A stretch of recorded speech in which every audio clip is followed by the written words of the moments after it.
cantar mais 2 músicas, que aí fica lotado.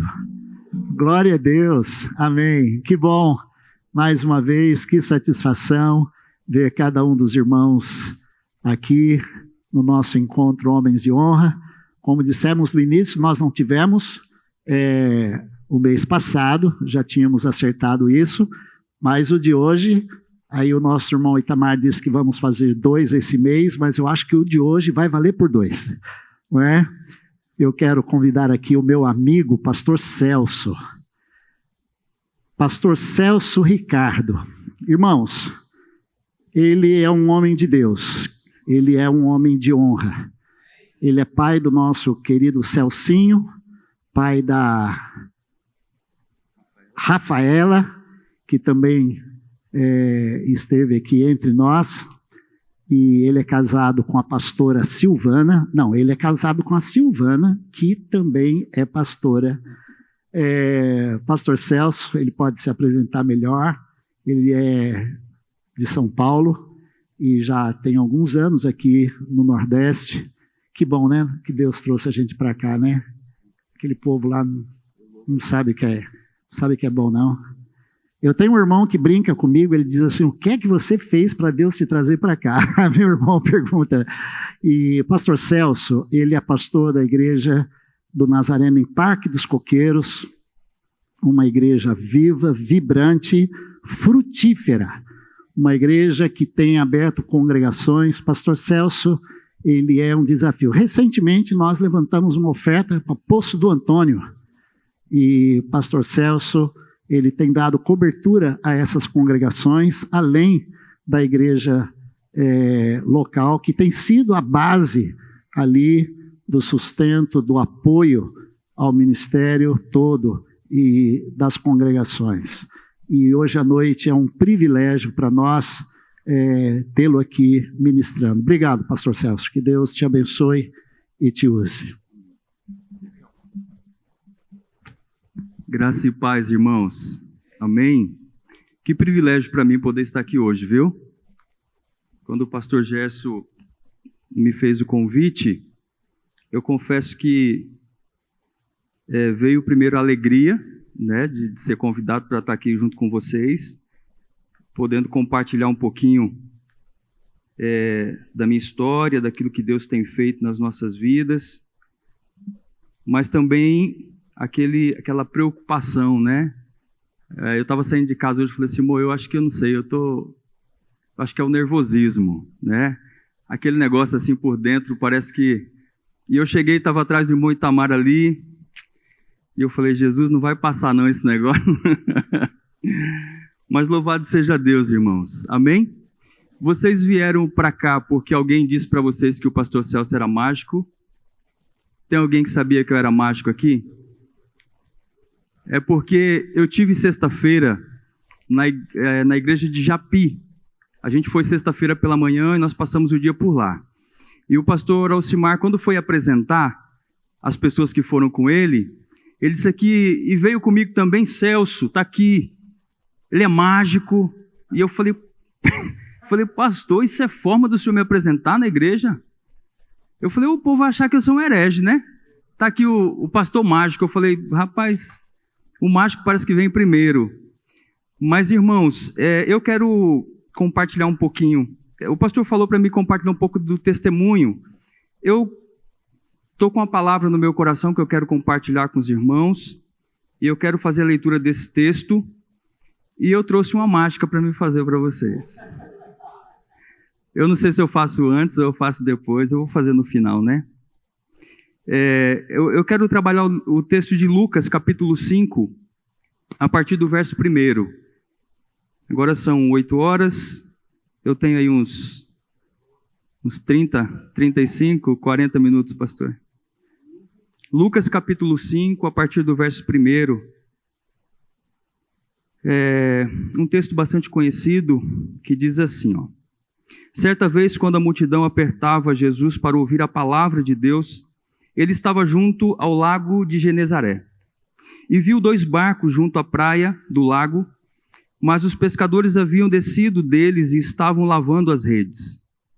Entrando ele em um dos barcos, que era o de Simão, pediu-lhe que o afastasse um pouco da terra e, sentando-se, ensinava do barco as multidões. Quando acabou de falar, disse a Simão: faze-te ao largo e lançai as vossas redes para pescar. Ao que disse Simão: mestre, trabalhamos a noite toda e nada apanhamos, mas sobre a tua palavra lançarei as redes. Feito isso, apanharam uma grande quantidade de peixes, de modo que as redes se rompiam. Acenaram então aos companheiros que estavam no outro barco, para vir ajudá-los, pois vieram e encheram ambos os barcos, de maneira que quase iam a pique. Vendo assim, Simão Pedro prostrou-se aos pés de Jesus, dizendo: retira-te de mim, Senhor, porque sou um homem pecador. Pois à vista da pesca que havia feito, o espanto se apoderou dele e de todos os que estavam com ele, bem como Tiago e João, filho de Zebedeu, que eram sócios de Simão. Disse Jesus a Simão: não temas, de agora em diante serás pescador de homens. E levando eles os barcos para a terra, deixaram tudo e o seguiram.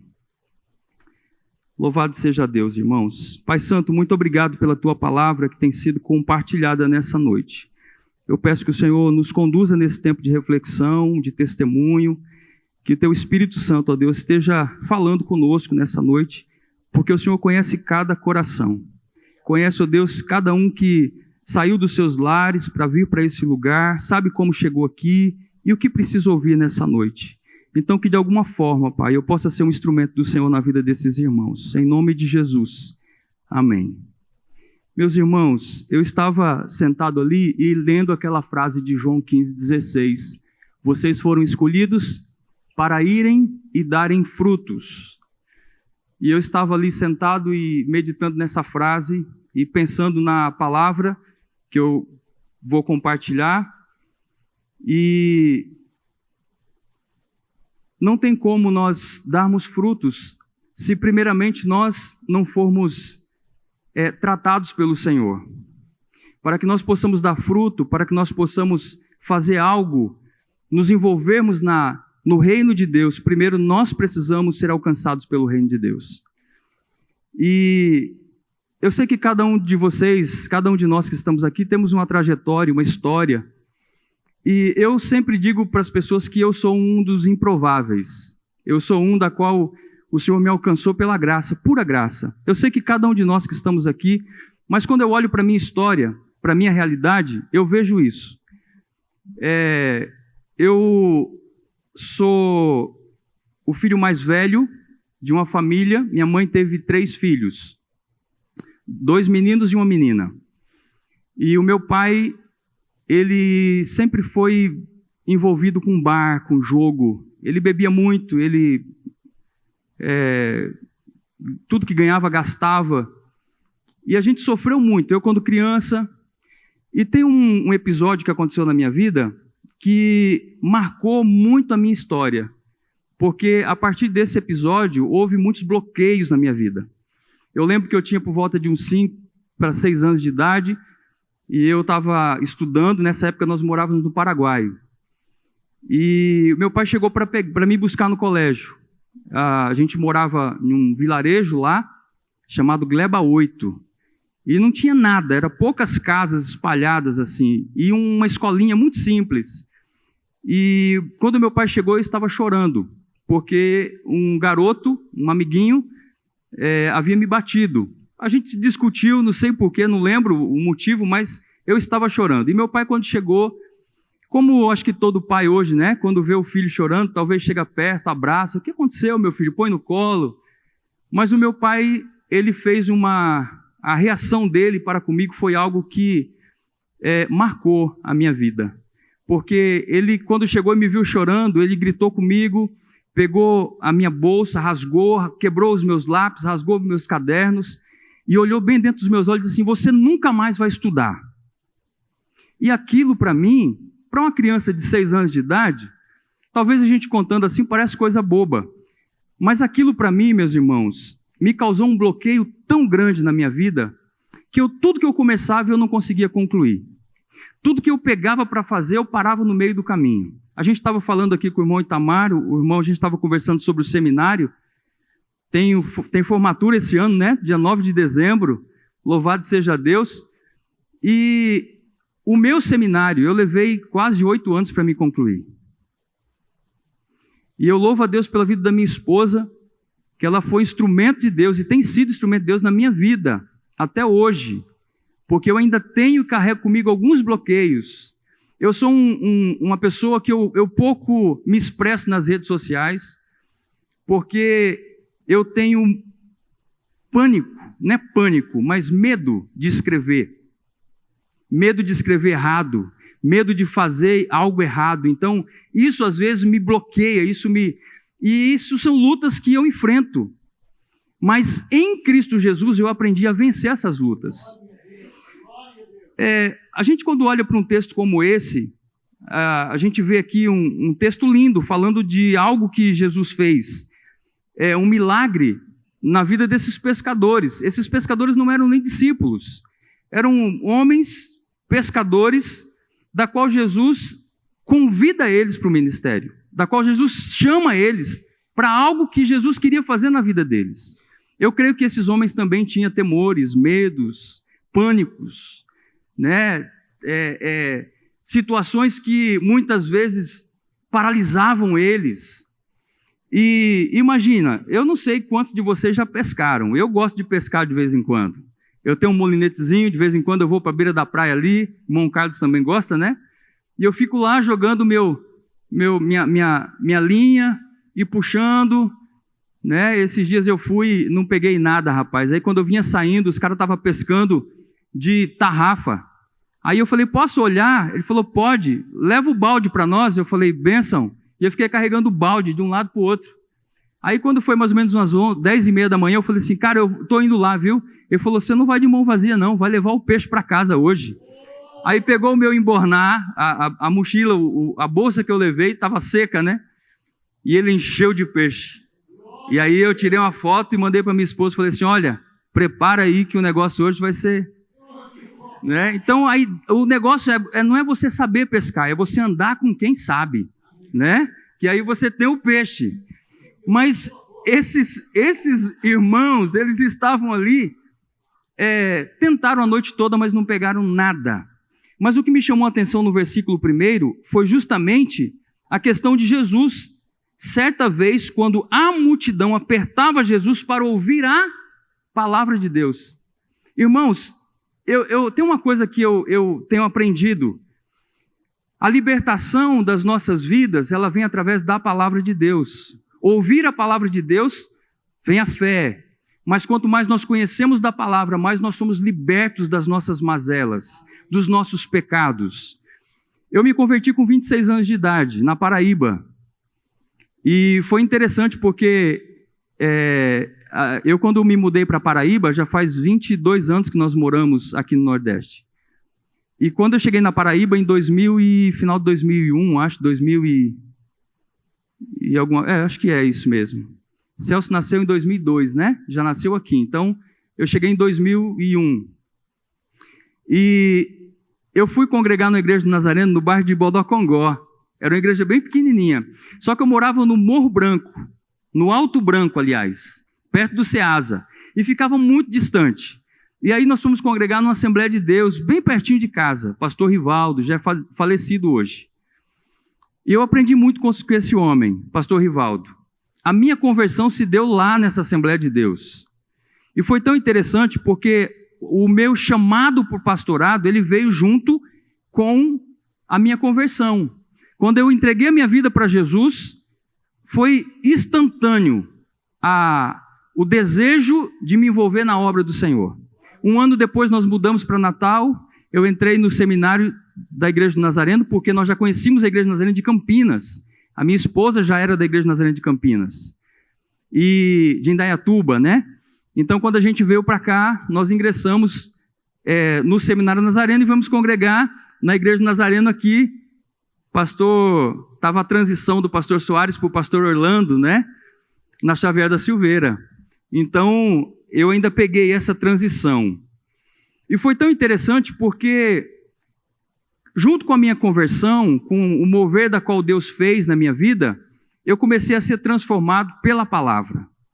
A palavra de Deus começou a mudar a minha vida, porque eu ainda tinha muitas características e ranços do meu pai, coisas que meu pai fazia que eu via ele fazer quando criança. Às vezes eu me pegava nas mesmas ações, atitudes. O meu pai, ele era uma pessoa muito agressiva, principalmente com a minha mãe. E graças a Deus eu nunca fui agressivo com a minha esposa, né? Mas eu tinha comigo mesmo, eu dizia assim, eu nunca quero ser como o meu pai. Eu dizia para mim. E eu tinha ódio do meu pai. Eu lembro que quando minha mãe se separou, fugiu de casa, eu tinha 6 para 7 anos, eu tinha um irmão abaixo de mim e uma irmã recém-nascida. E minha mãe decidiu que não dava mais. E ela falou, vou me embora de casa. E aí o meu pai falou, tudo bem, você pode ir, mas você deixa Celso. Celso fica. Ela falou, tá bom. E aí ela começou a se preparar, a se organizar para ir embora. E meu pai dizia para ela, Celso fica, hein?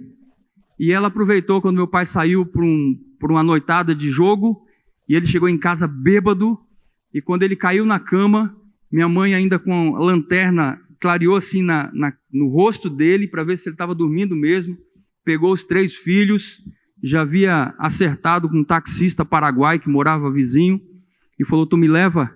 E aí nós fomos embora. Eu não vi meu pai mais. Fiquei 10 anos sem ver ele. Perdi o contato com ele, mas eu tinha ódio dele. Com 16 anos de idade eu fui conhecer. Eu estive trabalhando no Paraná, e eu conheci um tio, meu tio falou, cara, tu tem que ver teu pai. E eu falei, não, mas eu acho que não vai dar certo. Não, mas você tem que ir. Tu tem que ver seu pai, cara. E aí eu falei, tá. Muita insistência eu fui. Passei uma semana com ele. E nessa semana que eu passei com ele, ainda muito resistente, muita mágoa no meu coração, muito rancor no meu coração, eu fiquei com ele uma semana, mas a amargura que eu carregava comigo, o ódio que eu carregava comigo era mortal por ele. E eu pensava assim, se eu fizer algo com ele aqui e for embora para o Brasil, ninguém vai ficar sabendo. Só que eu passei uma semana com ele, eu fui conhecendo ele lá, e algo foi mexendo comigo, eu não sei o que foi. Eu sei que eu vim embora, e depois eu nunca mais vi meu pai. Com 26 anos de idade, 10 anos depois, 10 anos, a primeira separação, teve um encontro, 10 anos depois, eu com 26 anos agora, já estava na Paraíba, houve a minha conversão. O Senhor chegou na minha vida. E aí, eu comecei... a palavra começou a transformar o meu interior, a mudar a minha vida, e eu comecei a ter um desejo de procurar o meu pai, de me reconciliar com ele, de pedir perdão para ele, de dizer para ele o que é que havia causado feridas dentro de mim. Eu precisava falar com ele isso. Eu precisava dizer para ele que eu tinha tido um encontro com Jesus, que Jesus mudou a minha vida, que a palavra de Deus havia me transformado, e que eu era uma nova criatura, e que eu queria pedir perdão para ele e liberar perdão para ele também. E eu lembro como se fosse hoje. A gente se falou por telefone. E eu conversei com ele assim uns 30 minutos. E eu chorava do lado de cá, ele chorava do lado de lá. E eu liberei perdão, ele pediu perdão. E depois disso, nós conversamos ainda, eu acho que umas 4, 5 vezes. Meu pai faleceu e ele falava para mim assim, olha, o dia que você vir aqui, eu quero levar você para conhecer uns amigos evangélicos que eu tenho. Eu não sei se meu pai chegou a conhecer a Cristo Jesus. Eu não tenho essa confirmação. Mas ele dizia isso para mim. Das vezes que eu falei com ele, ele expressava esse desejo de, se a gente se vê novamente, o dia que você vir aqui, eu quero levar você para pregar na igreja de uns amigos meus. E então assim, uma coisa que eu percebo, irmãos, é que a palavra de Deus, ela tem um poder tremendo nas nossas vidas. E a gente não tem como fazer nada. Eu não tenho como dar fruto, eu não tenho como frutificar na vida de alguém, se primeiro eu não for transformado pela palavra de Deus. O que a gente vê aqui é uma grande multidão. Tinha muita gente. Tinha gente que chegou ali para ouvir a palavra e se apertava porque eles queriam estar perto de Jesus para ouvir a palavra. Mas tinha muitas pessoas ali atrás do pão, muitas pessoas ali atrás daquele que ele podia dar. Talvez uma cura, um milagre, eu não sei. mas tinha muitas pessoas que estavam ali para ouvir a palavra de Deus. A palavra ela é libertadora. Eu fico às vezes pensando, porque hoje nós vivemos um tempo de uma religiosidade tão tremenda, da qual as pessoas estão perdidas. Está em alta hoje esse termo, anorexia.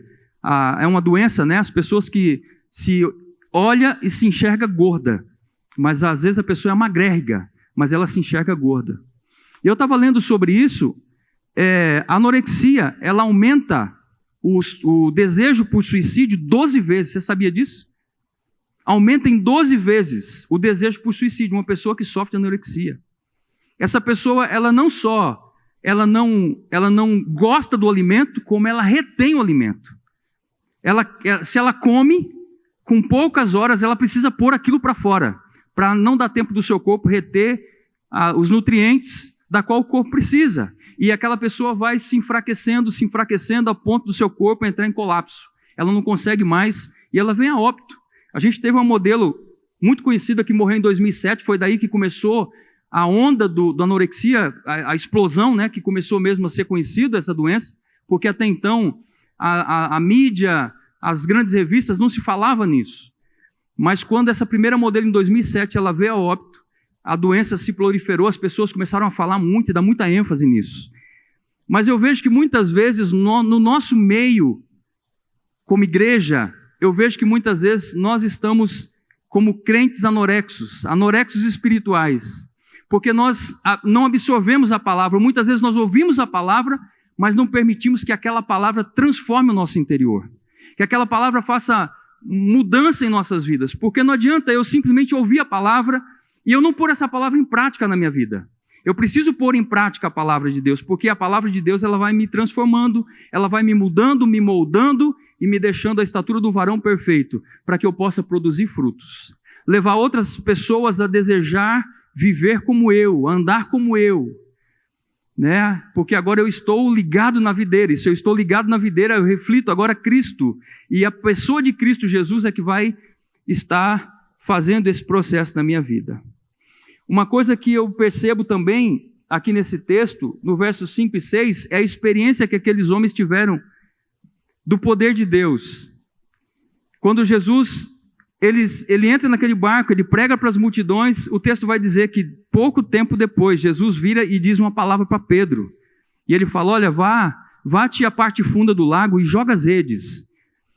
É tão interessante porque Pedro, ele fala assim, mas Senhor, nós trabalhamos a noite toda. E quem é pescador sabe disso, irmãos. Aquele horário não era horário de pescaria. Aquele horário era horário de lavar a rede, de guardar para o dia seguinte. Mas Jesus diz, vai para o lugar fundo e joga as redes. E Pedro fala, mas sobre a tua palavra eu vou lançar as redes. E quando Pedro vai e lança as redes, ele presencia um grande milagre. Uma coisa que eu percebo também é essa experiência do poder de Cristo Jesus nas nossas vidas. Primeiro, a palavra de Jesus, a palavra de Deus, ela tem um poder de nos transformar, de curar as feridas da alma. E ela chega em lugar que ninguém pode chegar. Às vezes ela chega em lugar que psicólogo nenhum alcança. A palavra de Deus, ela tem poder para alcançar. Curou as minhas feridas, as minhas mazelas. Eu luto com algumas coisas ainda hoje, mas são coisas pequenas, que eu tiro de letra. Eu passo por cima muitas vezes, eu enfrento, eu vou, porque eu sei que o Senhor já me curou. Sexta-feira nós tivemos em Japi, como eu contei para os irmãos, passamos o dia em Japi e eu vi uma coisa linda lá, irmãos. 80 pessoas voluntárias vindo de Pernambuco, de Campina Grande, na Paraíba, se reuniram em Japi desde segunda-feira e eles começaram uma ação de amor naquela cidade, pastor. Lindo, lindo, lindo mover de Deus, a ação de Deus, alcançando vidas naquele lugar. Na sexta-feira à noite, sexta-feira à tarde fizemos um trabalho com as crianças, sexta-feira à noite um culto, os irmãos já tinham feito grupos pequenos na cidade, já estavam falando do amor de Deus. Quando foi sexta-feira à noite, nós tínhamos cerca de umas 25 ou 30 conversões, pessoas se rendendo a Cristo Jesus, e aqueles irmãos que estavam ali se doando, se entregando, e participando daquele momento especial, tendo experiências profundas e marcantes com Deus. Eu digo que a experiência com Deus, ela nos mantém na presença de Deus. A palavra nos transforma, nos muda, nos alinha, nos coloca no lugar certo. A palavra de Deus faz isso. Mas a experiência com Deus, a vivência com Deus, ela nos norteia, ela nos fixa na posição. Eu lembro de muitas experiências com Deus na minha vida. Nós chegamos aqui, eu vim por uma empresa de Sorocaba, que era a Edial, eu vim trabalhar com livro, venda de livro paradidático. E eu entrava nas escolas, olha só, eu falei de bloqueio para os irmãos, mas nessa altura do campeonato, sabe o que eu estava fazendo? Eu estava vendendo livro nas escolas. Eu entrava na sala de aula e eu dava uma palestra de 30 minutos, 40 minutos para alunos e professores. Sem ter estudado, irmãos. Porque eu só tenho a 4ª série primária. Talvez poucos de vocês sabem disso. Eu tive muita oportunidade de estudar, mas eu nunca tive condições de estudar. Eu tive oportunidade de estudar. Mas para dizer que eu não estudei muito, eu estudei 2 anos o primeiro, 3 anos o segundo, 3 anos o terceiro, enrosquei na 4ª série, não conseguia passar de jeito nenhum. Não é como hoje, que as professoras iam passando. Hoje ninguém repete mais até a 5ª série. Passa, não deixa. Naquela época não. Naquela época reprovava. Então, você imagina, eu entrar numa sala de 3º ano, os meninos tudo preparando, pegada de vestibular e tudo mais, eu tendo a 4ª série, entrar numa sala de aula e dar uma palestra falando sobre disciplinas que eu nunca tinha visto na minha vida, física, química, e eu ter que falar para eles sobre isso, e muitas vezes eles me procuravam no final da explicação e diziam assim, ei, cara, como é que eu faço? Eu quero ser assim como você, desenrolado, como é que eu faço? E eu dizia, cara, estude! Sério, irmãos, sério, estude! Eu chegava na sala de aula, eu falava, fazia brincadeiras com eles, como, olha, quem acertar aí tantos coletivos, eu vou dar um livro de presente. E aí eu começava a citar coletivos e falar um monte de coletivo disso, coletivo daquilo, coletivo disso, coletivo daquilo. Eu falei assim, olha, quem souber aí o coletivo tal, eu vou dar um livro de presente. E aí todo mundo ficava assim, o professor baixava a cabeça e saía para o banheiro, me esperava lá fora. Quando eu saía da sala, eu esperava e o professor não voltava mais. Eu falei assim, olha, eu vou para outra sala, o professor já volta. Quando eu saía da sala, ele estava fora da sala me esperando. Ele disse, cara, tu quer me matar, é? Que coletivo é esse que tu falou? E que eu não sei nem se existia esse trem, rapaz. Diz para mim, porque quando eu entrar na sala, os meninos vão perguntar. Mas a gente montava essas palestras, era justamente para impressionar, para vender. Então eu falava coisas que... eu já pedi perdão para Deus dessas coisas. Com 26 anos de idade, irmãos, eu me converti. Começou um processo de transformação na minha vida. De desconstrução de muitas coisas. Desconstruir mesmo. A palavra de Deus, ela tem poder de fazer isso, ela desconstrói. Agora, as experiências que eu tive com o Senhor, nos meus primeiros anos de conversão, eu falava muito das experiências da minha avó. Porque a minha avó...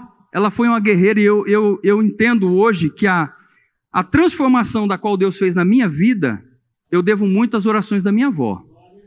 As intercessões dela, a oração dela pela minha vida. A minha mãe também orou muito por mim.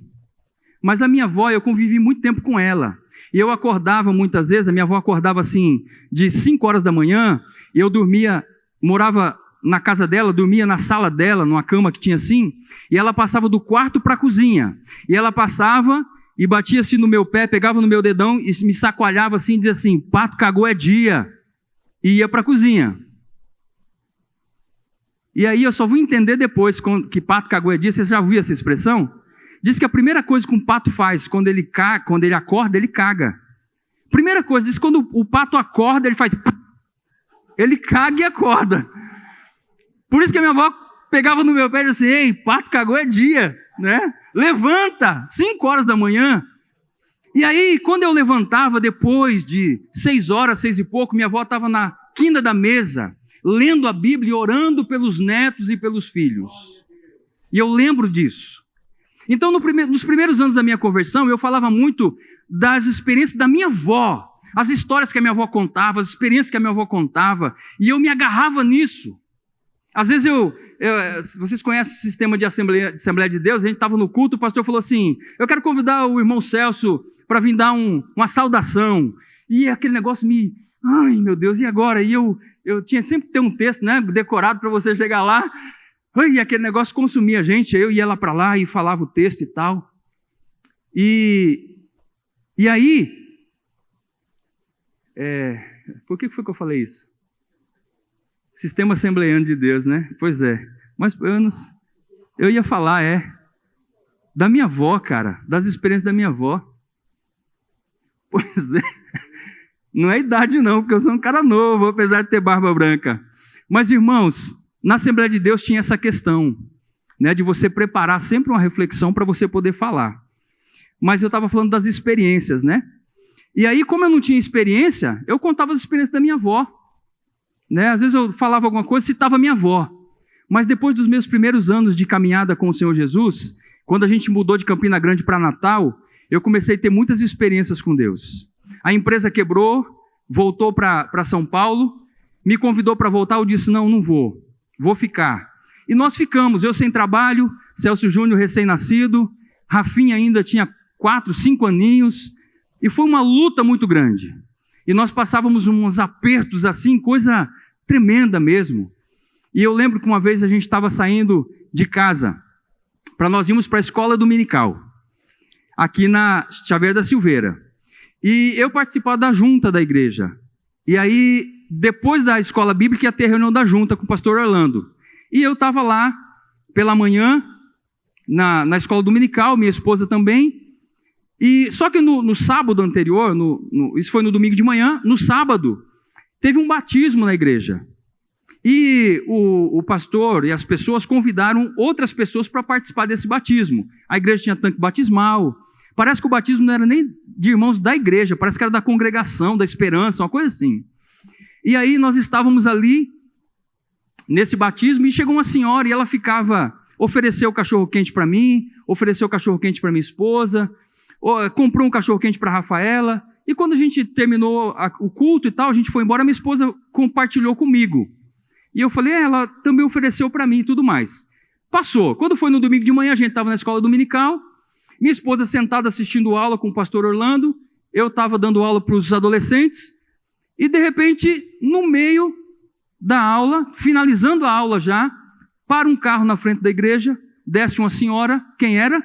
A senhora do sábado, que quis pagar o cachorro-quente para nós. Ela entra na igreja, senta do lado da minha esposa, coloca a mão na perna da minha esposa e diz assim, olha, você não me conhece, mas desde ontem, quando eu cheguei aqui, que o Espírito Santo de Deus tem incomodado o meu coração para que eu dividisse a minha despensa com você.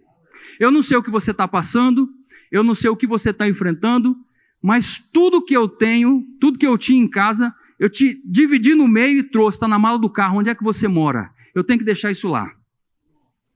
Minha esposa chegou lá na sala, falou, amor, eu estou indo para casa, não vou ficar para a reunião da junta, você fala com o pastor Orlando, quando terminar você vai para casa. Eu falei, tá certo. Quando eu cheguei em casa, quando eu olho para a mesa, irmãos, carne de sol, leite, cuscuz, arroz, feijão, fruta, aquela feira, isso porque era metade do que ela tinha na despensa. Eu fui tendo experiências com Deus e essas experiências foi me arraigando. Essas experiências foi firmando os meus passos. Essas experiências foi me trazendo mais para perto do Senhor. Saí de casa uma vez, assim, preocupado e orando a Deus e chorando. Porque quando eu saí de casa, minha esposa falou assim, amor, não tem nada para a gente fazer hoje para o almoço. E eu estou com vontade de comer carne de frango. E era cuscuz com oba. Já comeu cuscuz com oba? Prepara o cuscuz, aí você abre a tampa e fala, oba, e fecha. Aí depois você come cuscuz com oba. Era cuscuz com oba, era cuscuz. Eu estava quase anêmico, já tanto amarelinho assim, de tanto comer cuscuz. E minha esposa dizia, olha, eu queria tanto comer um pedaço de frango. E eu saí de casa naquele dia chorando, porque o Celso ainda mamava, a minha esposa amamentava ele. Mas a Rafa mamava mamadeira. E tinha um copo de leite minha esposa foi esquentar o leite coalhou. E eu saí de casa naquele dia chorando, dizendo: Senhor, a tua palavra diz que o justo não mendiga o pão. Eu não sei o que é isso não, que a gente está passando, Senhor. Abra uma porta, faça alguma coisa, porque eu não sei se eu vou aguentar continuar nessa pegada que a gente está, não. Eu não sei mais o que fazer. Eu não tenho a quem recorrer. Eu não sei para quem mais falar. Eu estou dizendo para o Senhor conhece a minha situação. E eu chorando, subi na rua de casa, de repente passou o vigia da rua, ele passou andando assim aqui no Morro Branco aqui. Ainda tem essa questão de vigia, né? O pessoal fica vigiando as ruas. Ele passou perto de mim: bom dia, seu Celso, bom dia. E eu falando com Deus ali, a lágrima descendo. De repente eu estava chutando as pedras e eu chutei um negócio assim, aí desenrolou, era um bolinho de dinheiro. E eu abaixei e falei: opa! Ele olhou e falou comigo, seu Celso? Eu falei assim: não, é porque eu achei um dinheiro aqui. Ele falou: eita, era para ser meu. Eu olhei para ele e falei: não era não. E eu contei, e eu dei mais uns 3 passos, achei mais alguma coisa, eu sei que deu em torno de uns R$17. Você imagina aí, há quase 18 anos atrás, era dinheiro, irmãos. E aí eu fui trabalhar, o carro ficava na garagem, e eu peguei um bico para fazer, tentando vender consórcio, lá perto do bairro Nordeste. Eu ia a pé até lá, porque eu não tinha dinheiro para botar combustível no carro. E quando eu voltei, eu falei: vou fazer uma surpresa para minha esposa. Aí eu passei aqui, tem essa escola aqui, o Objetivo, não tem uma galeteria aqui na esquina? Até hoje, em frente a ela tem um mercadinho. E eu vim de lá andando, e eu passei no mercadinho, eu falei: vou fazer uma surpresa para minha esposa. Eu comprei um rolo de papel higiênico, não é aquele de 4 não, um rolo, aquele avulso. Comprei um sabonete, um pacote de fralda Sapeca para o Celso Júnior. A Sapeca estava iniciando, era a mais fraquinha que tinha. Não aguentava uma mijada dele. E aí eu comprei um pacote de fralda Sapeca. E aí passei naquela galeteria, eu falei assim: olha, escolhe o menor pinto que você tem aí, o franguinho menorzinho que você tiver. Aquilo não era um frango não, era desse tamanhozinho. E eu cheguei em casa com aquilo, minha esposa olhou para mim, deu um sorriso e disse: vendeu alguma coisa? Eu falei assim: não, amor, senta aqui. Aconteceu isso. Irmãos, era Deus provendo assim, sabe? Era Deus chegando com aquilo que nós precisávamos. Às vezes nós estávamos em casa, falando com Deus, de repente alguém batia no portão e falava: mandaram entregar isso aqui. Às vezes era uma sacola com fruta, com não sei o quê. A gente ia para a igreja, quando minha esposa chegava em casa que ia desarrumar a bolsinha que ela levava com o Celso, com as mamadeiras, às vezes dentro da bolsa tinha um bilhetinho e tinha R$10 enfiado dentro da bolsa. A pessoa dizia assim: olha, para você comprar alguma coisa para os seus filhos. A gente não sabia quem era, mas Deus tocava no coração das pessoas e Deus começou a mandar os corvos, e os corvos traziam, e Deus foi provendo, e Deus foi provendo, e Deus foi provendo. Essas foram as experiências que Deus foi nos dando. Imagina a experiência que esses homens não tiveram com Jesus, a ponto deles, Pedro diz que reconhece que era pecador, porque olha, a gente ouve a palavra nos transforma. Quando a gente começa a ser transformado pela palavra de Deus, nós começamos a ter experiência, porque a palavra de Deus, quando nós estamos envolvidos na obra do Senhor, começa a promover essas experiências marcantes. Nós começamos a ver o agir de Deus, a mão de Deus, o sobrenatural de Deus, o socorro de Deus nas nossas vidas. A gente começa, os nossos olhos parece que as escamas caem. Não é que Deus não fazia antes, é que a gente não enxergava antes. Mas agora, a gente começa a ver o sobrenatural de Deus acontecendo. E aí, Pedro diz que rasga suas roupas, se prostra e reconhece que ele era... Não, ele não falou de que rasgou não, mas ele disse aqui que... Então, disse eu: afasta-te de mim, pois estou perdido. Ah não, isso aqui é Isaías, irmãos. Misericórdia. Cadê o texto? Versículo 5 e 6. Ao que disse Simão: mestre, trabalhamos a noite toda, não é isso aqui não.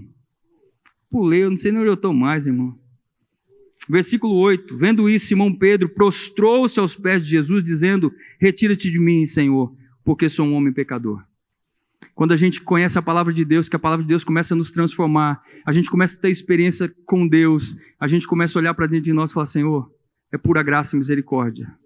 Perdoa esse pecador. Sou cheio de falha, irmãos. Eu confesso aos irmãos que eu ainda tenho as minhas falhas. E de vez em quando eu tenho que sentar com os meus filhos e falar assim, me perdoa, eu errei com isso aqui. Me perdoa porque eu fui grosso nisso aqui, eu falei que no horário que não devia. Semana retrasada eu tive que pedir perdão para minha filha, porque a gente tem um cachorrinho em casa e de vez em quando o cachorrinho me tira do sério. E aí quem tem cachorro em apartamento sabe o que é isso, né? A gente recebeu visita e o cachorro começou a latir, eu, prende esse menino, não sei o quê. E depois eu falei, meu Jesus, eu podia ter falado, mas não dessa maneira. Depois eu fui lá no dia seguinte e falei, filho, eu queria pedir perdão para você. Me perdoa. Ela falou, não, pai, se preocupa não, eu entendo. Eu falei, não, mas eu quero te pedir perdão. Quando a gente olha para dentro de nós e reconhece as nossas falhas, irmãos, nós começamos a reconhecer quando nós falhamos com as pessoas que estão à nossa volta. Porque muitas vezes nós machucamos pessoas que nos amam e nós não reconhecemos que nós erramos, não pedimos perdão, não reconhecemos as nossas falhas. Pedro estava reconhecendo aqui que ele era pecador. Senhor, afasta-te de mim. Olha, mesmo com todas as nossas imperfeições, o sangue de Jesus, vertido naquela cruz, nos purifica de todos os nossos pecados. Uma outra coisa que a gente vai ver aqui, irmãos, é a decisão desses homens em seguir a Cristo Jesus. Esses homens decidiram seguir a Jesus. Trouxeram os barcos para a praia, versículo 10 e 11. Levando eles os barcos para a praia, deixaram tudo e seguiram a Jesus. Eu vou dizer um negócio para os irmãos. Depois da minha conversão, teve muitas coisas que eu precisei deixar para trás. Muitas amizades que eu precisei cortar, vínculo.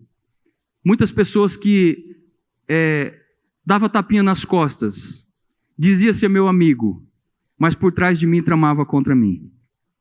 Pessoas que se diziam amigas, mas por não conhecer a Cristo Jesus, queria que eu continuasse trilhando caminhos de morte. E eu precisei ir me separando dessas pessoas. E comecei a andar com pessoas que me levavam a avançar, a conhecer mais de Cristo Jesus, a estar mais perto do meu Senhor. E começou um processo de transformação. Os discípulos de Jesus puxaram os barcos para a praia, deixaram tudo e seguiram a Jesus. Quantas vezes nós estamos carregando ainda a rede com bota, lata velha, pneu velho, resto de coisa dentro daquela rede, e a gente começa a carregar essa rede para um lado e para o outro, para um lado e para o outro, e bate cabeça aqui, bate cabeça ali, não consegue alcançar, não consegue chegar num patamar daquilo que Deus tem e quer para cada um de nós. Eu sei que vocês são homens de honra, e se vocês estão aqui, é porque vocês têm desejado buscar isso cada vez mais. Não é fácil, irmãos. Na segunda-feira à noite, reuni um grupo de homens desse aqui para ouvir a palavra de Deus. Para ouvir o testemunho de alguém que teve uma experiência com Deus. Eu louvo a Deus hoje pela minha vida, porque eu olho para trás hoje eu sou corretor de seguros. Tenho uma empresa. Nós montamos uma corretora de seguros há 8 anos, quase 10 anos atrás, 9 anos atrás, que nós já atuamos como corretores de seguro, a Refúgio Corretora de Seguro. Eu e minha esposa, nós somos sócios. E eu louvo a Deus, porque Deus, Ele sabe de todas as coisas. Nós estamos no ministério hoje, não dependemos do ministério. Mas nós fazemos com amor, fazemos porque nós somos alcançados pelo Senhor. E eu quero gastar e ser gasto para proclamar o Evangelho de Jesus, porque eu sei de onde Ele me tirou. Eu sei do lamaçal do pecado que eu estava envolvido, mas por pura graça e misericórdia eu fui alcançado por Ele. Então hoje, quando eu olho para trás, eu sei que não foi a empresa, a editora Edial, que me fez um convite para me vir para Campina Grande, na Paraíba, e abrir um escritório. Mas eu sei que foi o mover de Deus, o Deus que queria me alcançar, porque eu, quando era criança, minha avó é presbiteriana, minha mãe também, eu fui criado envolvido com a igreja presbiteriana, mas eu ainda não conhecia a Jesus. Eu conhecia a Jesus de ouvir falar, né? Mas não conhecia Jesus de intimidade, não conhecia Jesus de experiência, não conhecia Jesus de vivência. Mas Ele me trouxe para cá, para fazer um processo na minha vida, processo de transformação, de lapidação. Uma vez minha esposa estava num culto aqui na igreja, logo quando iniciou a Bom Refúgio, que era Bom Retiro, né? Logo quando iniciou, eles ainda eram naquele prédio do lado de lá, um prédio pequenininho, e minha esposa estava num culto, e Celso Júnior era criança, estava no colo, e tinha uma mulher que estava pregando, uma senhora, era até militar, estava toda fardada, e essa mulher prega e tal, e quando ela terminou, ela passou o microfone, e quando ela foi sentar, antes dela sentar, ela parou, voltou, e pediu licença, e pediu o microfone novamente. E aí ela olhou para minha esposa e falou assim, você. A minha esposa olhou para trás, para ver se era com alguém, a minha esposa falou, é você que olhou para trás, que está com a criança no colo. Deus mandou dizer um recado para você. Deus manda dizer para você que foi Ele que te trouxe para essa terra. Quando eu digo que não foi homens que me trouxe para cá, mas foi Deus que me trouxe para cá, porque Deus tinha um propósito. Não foi eu que te trouxe para essa terra. E eu quero dizer uma coisa para você. Você tem dado esquecido das promessas que eu fiz para você há tantos anos atrás. Mas eu quero dizer para você que eu não esqueci. As promessas que eu te fiz vai se cumprir nessa terra. E não se preocupe, porque eu vou enviar os corvos. O pão não vai faltar. Irmãos, eu digo para vocês, muitas coisas, eu sofri privação, de às vezes olhar para algumas coisas que eu queria dar para os meus filhos e eu não tinha condições de dar. Sabe aquelas épocas de Dia das Crianças, aquelas coisas assim, que às vezes você não tem o que fazer e às vezes os filhos ficam, olha e vê e quer alguma coisa. Então, a gente sofreu muito nesses períodos. Mas quando eu olho para trás hoje, eu vejo o que Deus tem feito na nossa vida, na nossa casa, na nossa família, a maneira como Deus tem trabalhado nas nossas vidas. E eu não digo para os irmãos que eu já alcancei, não, irmãos. Eu estou num processo ainda. Eu estou no processo, eu ainda venho sendo lapidado, Deus está movendo o meu coração, Deus está falando comigo, Deus está fazendo ainda, eu estou no processo de construção. E eu digo uma coisa, às vezes eu ouço as pessoas, como amigos às vezes falam comigo, né? O pastor Gerson, o carinho que ele tem, e falou sobre a questão da implantação de trabalhos. Irmãos, isso é pura graça. Não sou eu que faço, não, eu não tenho poder para fazer nada, irmãos. Muito pelo contrário, tem dia que parece que algo quer me consumir. Parece que tem dia que algo vai acabar comigo. Algo que, às vezes eu entro em crise, eu com eu mesmo. E às vezes eu vejo minha esposa também, ela com ela mesma. Então, quando a gente começa a fazer alguma coisa e se envolver na obra do Senhor, é o Espírito Santo de Deus que faz. Ele levanta pessoas e coloca perto de você, essas pessoas vão se envolvendo e vai fazendo, as coisas vão acontecendo, e as coisas vão acontecendo mesmo, porque é Ele que faz. Nós estamos com um prédio lá em Poço do Antônio, estamos trabalhando já quase 3 anos para a construção do prédio da Igreja do Nazareno em Parque dos Coqueiros. A documentação está toda pronta. Dei entrada aqui, a gente está aguardando essa liberação de construção. Não conseguimos transferir a igreja, o terreno para a igreja, porque o ex-proprietário faleceu, não conseguimos transferir. Estamos dando entrada com o escapião para poder fazer colocar no nome da igreja, mas nós vamos começar a construir assim que sair a liberação. A liberação saindo esse mês que vem eu estou cavando buraco lá dentro, igual um tatu lá. Liguei e falei com um rapaz que doou para nós toda a estrutura de pré-moldado hoje. Falei com ele, ele falou, pastor, como é que está a situação? Eu falei, olha, está assim, está assim, está assim. Ele falou, me manda o projeto. Eu vou mandar para o meu arquiteto, para ele já começar a preparar as vigas. Ele vai começar a preparar o material para a gente botar o galpão lá. Irmãos, enquanto nós estamos sonhando com esse galpão que não sai, nós estamos lá no Poço do Antônio, dentro de um sítio. Nós temos lá quase 30 pessoas que se renderam a Cristo Jesus e todo dia Deus salva um lá dentro. Uma equipe de homens e mulheres que vão toda semana para lá, está aqui, ó. Tem um grupo daqui dessa igreja que são parceiras nossas, que vai para lá todo mês. E vão para lá e faz o culto e prega o evangelho, fala de Jesus, e nós estamos lá. Dia 29 desse mês vai ser a inauguração do prédio. Se vocês me perguntarem como vai ser isso, eu ainda não sei. Porque quando a gente olha para lá, a gente fez o contrapiso, ainda falta botar a porta da frente chegou, a janela da frente chegou, o portão chegou, a grade chegou, os acessórios para o banheiro chegou. Tem um menino lá, que é o Fernando. Se vocês verem aquele homem, vocês não dão nada por ele, porque só funciona um lado. Um braço não funciona, uma perna ele arrasta, só funciona um braço e um lado dele. E dá banana para o pastor todo ano, quando dá lá no terreno da casa dele. Mas ele é um monstro para trabalhar. E ele falou: pastor, eu quero voltar lá. Já faz 30 dias. Ele foi 15 dias, passou uma semana em Natal, foi mais 15 dias, voltou, passou um final de semana em Natal, falou: pastor, eu estou indo para lá segunda-feira.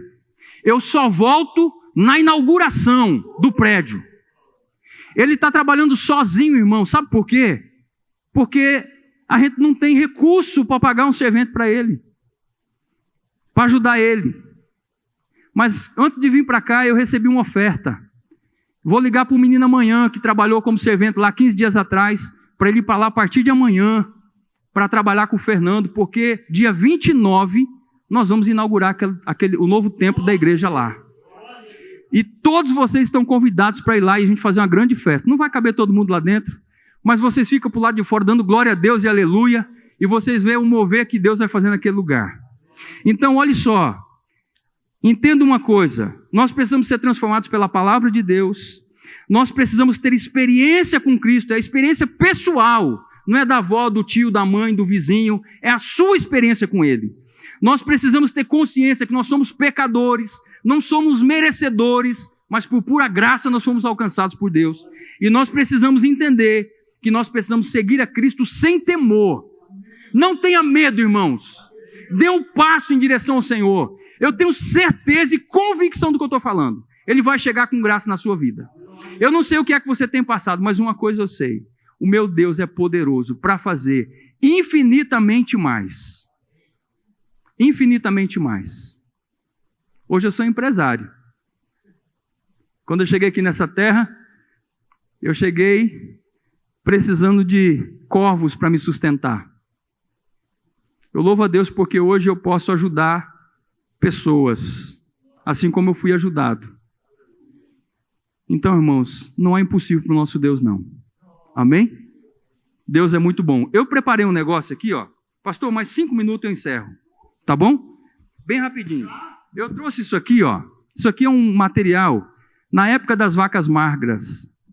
Eu naquele período difícil, quantos conheceu a Agaf aqui, o pastor Agaf? Levanta a mão. Pastor Alexandre Agaf. Eu morei no apartamento de Agaf um período da minha vida. E era um período assim que a gente ficava assim meio que sem saber ainda o que fazer. A gente tava, e era uma fase difícil. Eu tinha um carro, um Fiesta, aquele sapinho.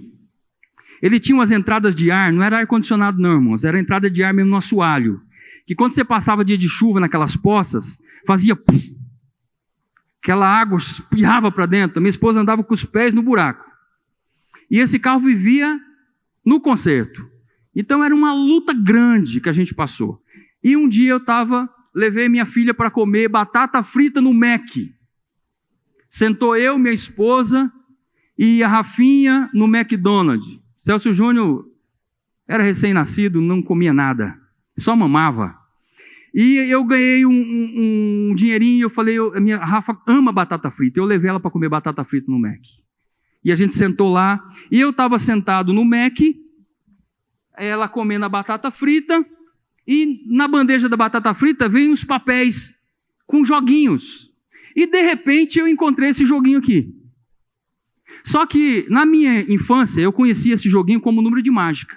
E quando eu vi no coisa do Mac, eu dobrei aquele papel e falei assim, eu ainda vou ganhar dinheiro com isso aqui. E guardei e botei no bolso. Passou-se alguns meses, eu lembrei do papel, passando por uma fase difícil, lembrei daquele papel. Falei, cara, deixa eu pegar aquele papel. Eu corri, peguei o papel.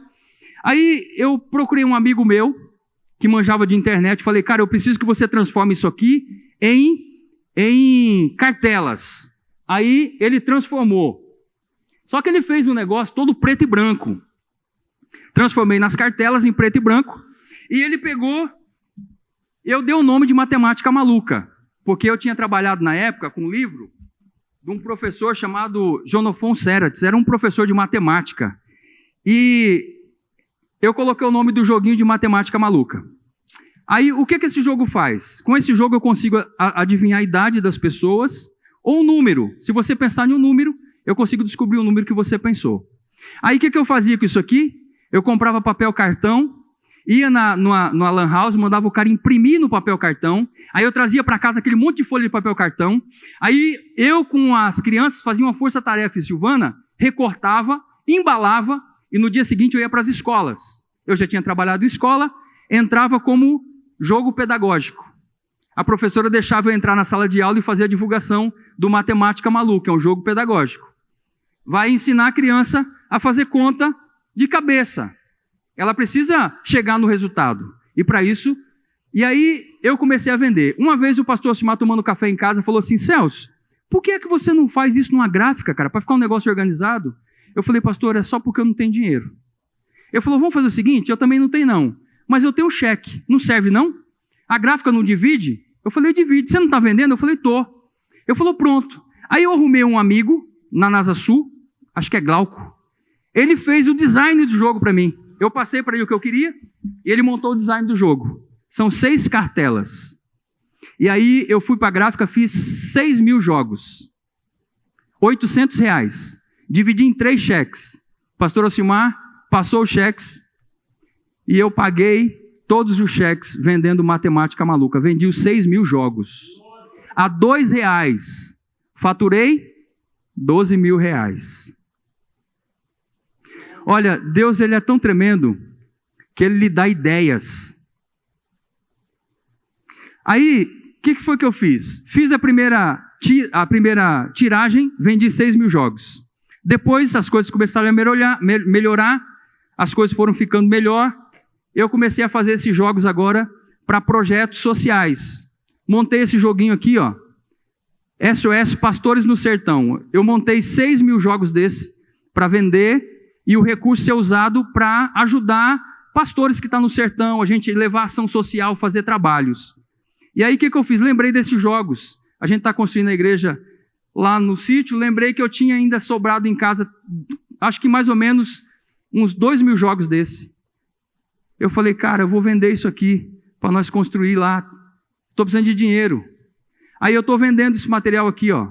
Se você me der uma oferta depois, eu vou deixar ali, tá certo? Você leva o jogo para casa, R$5. Você leva o joguinho, é esse mesmo jogo grande. Tá em miniatura aqui, ó. Matemática maluca. Bênção? Bênção de Deus. E aí, eu vou fazer a mágica agora para me encerrar e passar para o pastor. Agora essa mágica eu vou ensinar, né? Porque você sabe que eu sou um mágico de Araque. Na verdade, não vou nem precisar ensinar. Vocês vão aprender na cara assim mesmo, ó. Eu tenho um quadro branco e uma bolinha preta, certo? 1, 2, 3, 4. Deu para entender? Então vamos de novo, hein? 1, 2, 3, 4. Aprenderam? Vamos lá, ó. 1, eu não posso tirar a mão daqui, certo?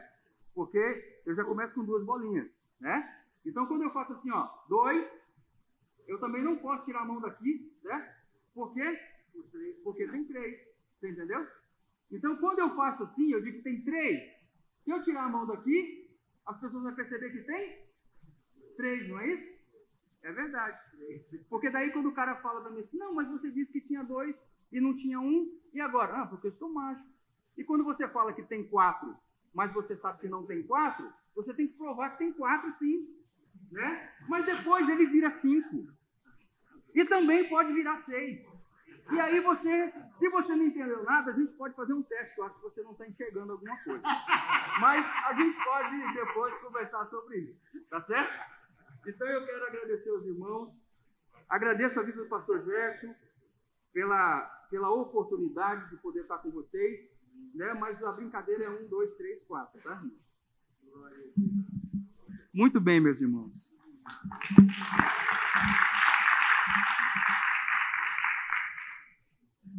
Pastor Celso, vai ficar aqui.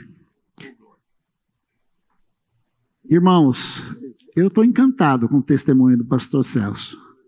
Eu conhecia o testemunho do pastor Celso em pedaços, alguns flashes, mas eu estou encantado de ouvir hoje a provisão de Deus. Já há alguns anos que nós temos o privilégio de caminhar junto. E a vida pastoral, a maneira como ele tem... hoje eu não sou mais superintendente, nós somos 2 colegas aqui. Eu fui superintendente dele, eu digo assim, pastor Celso, agora eu sou só pastor, apesar de continuar como coordenador de área, mas que lindo ouvir o testemunho dele. E eu vou pedir que ele ore conosco. Nós vamos nos colocar em pé. Eu quero pedir que o pastor Celso ore. Não vou convidar ninguém para sair do seu lugar, chegar aqui, mas eu sei que essa palavra falou. Eu sei que o Espírito Santo falou ao seu coração. A provisão de Deus na vida dele, primeiro, entrou com o Evangelho, como Deus transformou a sua vida e a maneira simples como ele tem vivido o Evangelho e como ele tem sido instrumento de Deus. E eu creio que há necessidades hoje à noite, e eu vou pedir para o pastor Celso interceder por nós. Eu tenho colocado meu filho diante de Deus.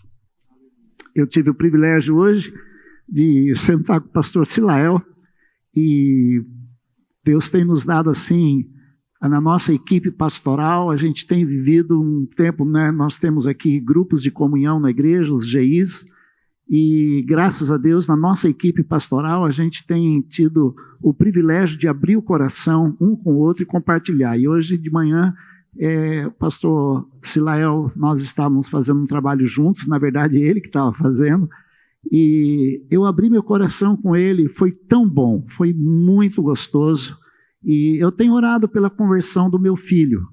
Eu oro todos os dias para que Mateus volte para Jesus. Mateus está em casa, né? Ele deixou o trabalho, terminou o último trabalho dele na Globo, mas eu tenho clamado pelo Mateus, pela salvação dele. Então hoje a minha necessidade, eu compartilho com os irmãos, é a conversão do Mateus. Eu tenho orado pela conversão dele todos os dias, eu tenho clamado a Deus por isso. Isso pesa no coração. Sábado eu fui caminhar no Parque das Dunas e eu vi muitos pais com criança. E eu fiquei com vontade de voltar 35 ou 30 e poucos anos atrás e brincar com meu filho pequeno. Mas o diabo é tão astuto, tão terrível. E na hora eu falei assim, poxa, esse tempo não volta mais, porque agora meu filho tem 35 anos e passa muito rápido. Eu vejo os bebês aqui, Israel, né? Eu digo, daqui a pouco ele já está grande, o tempo passa muito rápido.